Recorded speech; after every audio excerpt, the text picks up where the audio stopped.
পারি এবং ভালো ভালো ছেলে মেয়েদের আমরা রাজনীতিতে চাই। দরকার হলে প্রফেশনাল ছেলে মেয়ে তৈরি করা হোক। যেদিন প্রার্থী ঘোষণা করলেন নেত্রী মমতা বন্দ্যোপাধ্যায়, সর্বভারতীয় তৃণমূল কংগ্রেসের নেত্রী, তখনও সেদিনও আমাকে একদল জেলার নেতৃত্ব আমাকে পিছন থেকে টানছে। অবশ্যই আমি তো খড়েশ্বর ব্লকে সাপোর্টেড হলাম, এতটা বিপর্যয় ঘটবে জানি না, ভোট করলো না। আমি যেদিন যাচ্ছি সেদিনও সবাই যাচ্ছে না, যাচ্ছি শুধু মিথ্যা কথা। এমন ব্লেড মারলো, সকালে ব্লেড মেরে দুপুরকে সেলাই করে নিয়ে আসছি।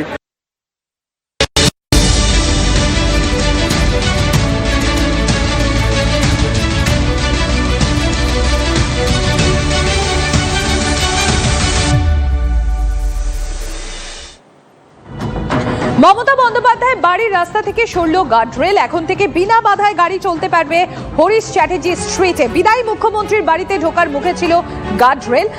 সৌরভ গুহ আমার সহকর্মী রয়েছেন আমার সঙ্গে। সৌরভ,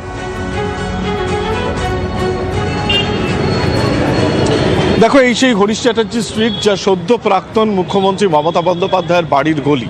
এবং তোমাকে দেখাই যে কয়েক বছর আগে নিরাপত্তার প্রয়োজনে এই বাড়ির গলিতে, এই বাড়ির গলির মুখে কিন্তু পুলিশ গার্ডরেল বসিয়েছিল। একেবারে এই গার্ডরেল আজকে থেকে কিন্তু এখানে ফিক্সড করে দেওয়া হলো, হয়তো পরবর্তীকালে এই গার্ডরেল ছড়িয়েও নেওয়া হতে পারে।